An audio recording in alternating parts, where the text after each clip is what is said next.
Andhra Pradesh deputy CM Pawan Kalyan Telangana ప్రజలకు క్షమాపణలు చెప్పిన తర్వాతనే హైదరాబాద్ లో నవనిర్మాణ సభ పెట్టుకోవాలని మంత్రి పొన్నం ప్రభాకర్ డిమాండ్ చేశారు.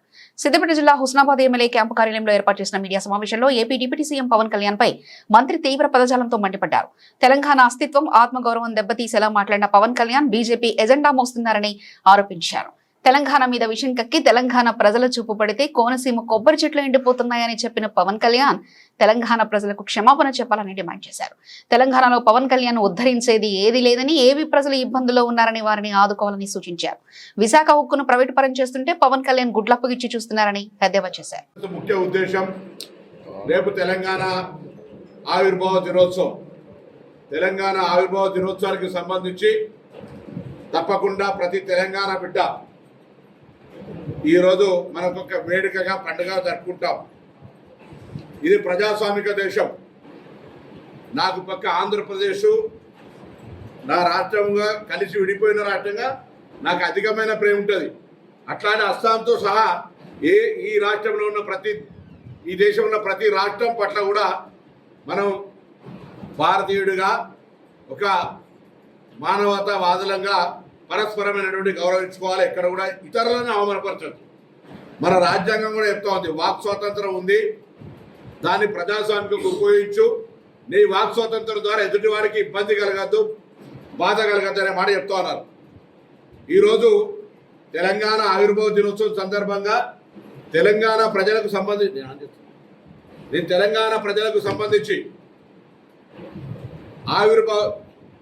ఆవిర్భావ దినోత్సవంగా తెలంగాణ ప్రజల వేడుకల్లో పాల్పంచుకుంటే ఎవరైనా పాల్పంచుకోవచ్చు, ఈ దేశంలో ఉన్న వాళ్ళందరూ.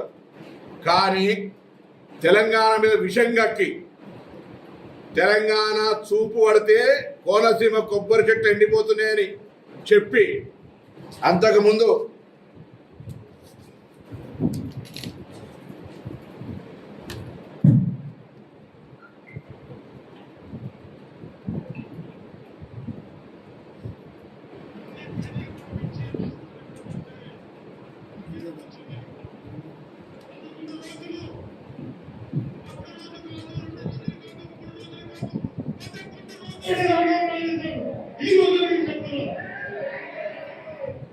పదకొండు రోజులు తెలంగాణ ఏర్పడితే అన్నం మానేసిన వ్యక్తి తెలంగాణ ఆవిర్భావ దినోత్సవం పాల్గొంటే కూడా మాకు అభ్యంతరం లేదు.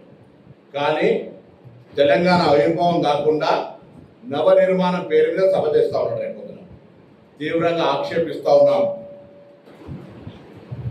ఆంధ్రప్రదేశ్లో సామెత ఉంది, కన్న తల్లికి ముక్కు పుడుక చేయనాడు పిన్న తల్లికి వడ్డానం చేస్తారనే సామెత ఉన్నది. అదేవిధంగా గూట్ల రాయి తీయలేనాడు ఏట్ల రాయి తీస్తున్నాట. ఆంధ్రప్రదేశ్ ఉప ముఖ్యమంత్రిగా ఏమైనా చేయగలిగితే, ఏమైనా పీకగలిగితే అక్కడ చేయి.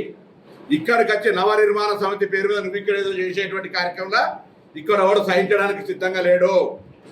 తెలంగాణ ఏర్పడితే 11 రోజులు అన్నం తినటువంటి వెధవాచి ఇక్కడ మా తెలంగాణ పట్ల ఏదో ముసలి కన్నీరు గారు తొక్కుకోం. వాస్తవంగా పవన్ కళ్యాణ్ నటుడు. అది విలన్ వేషమైనా, గుండా వేషమైనా, హీరో వేషమైనా, రౌడీజమైనా, ప్రేమించే విషయమైనా, ఎంతమందిని నిజ జీవితమా సినిమా జీవితమా ఎన్ని చేసినా దట్ ఈస్ యువర్ ఇండివిజువల్. ఈరోజు కూడా తెలంగాణలో రెచ్చగొట్టేటువంటి విద్వేషపూరితమైన వ్యాఖ్యలు మాట్లాడడం ద్వారా తెలంగాణ వాతావరణాన్ని కలుషితం చేయాలి అనేటువంటి రేటు ఫిక్స్ చేసుకొని భారతీయ జనతా పార్టీ తోటి తెలంగాణలో ఈ నటన స్టార్ట్ చేసిండు. మీకు తెలుసు 2014 ఎన్నికలప్పుడు హుస్నాబాద్ కూడా వచ్చిండు. ఆ రోజు నేను పార్లమెంట్ సభ్యుడిగా పోటీ చేస్తున్న బిడ్డ తోడుకలు తీస్తామంటే కావలసుకొని ఇక్కడికి వచ్చి పవన్ కళ్యాణ్ సినిమా అభిమానులు అంటారు. నేను సినిమాలు చూడండి, మీరు నద్దండలేను. పవన్ కళ్యాణ్ అభిమానులు అన్ని పార్టీలు ఉండొచ్చు, చూసుకోండి. కానీ రాజకీయ పరంగా నీ కన్న తల్లి అయినటువంటి తెలంగాణ లాంటి తెలంగాణను అవమానపరుస్తూ తెలంగాణ ఏర్పడితే 11 రోజులు నిరాశ చేసిన తెలంగాణలో కళ్ళు దృష్టి పడితే కోనసీమ కొబ్బరి చెట్లు ఎండిపోతున్నాయి అనేటువంటి వాడిని ఇక్కడ మనం ఎంటర్టైన్ చేస్తే ఇది దౌర్భాగ్యమైనటువంటి పరిస్థితి. నేను మళ్ళీ చెప్తాను, నాకు అస్సాం వాళ్ళ కంటే కూడా ఆంధ్రప్రదేశ్ దగ్గర.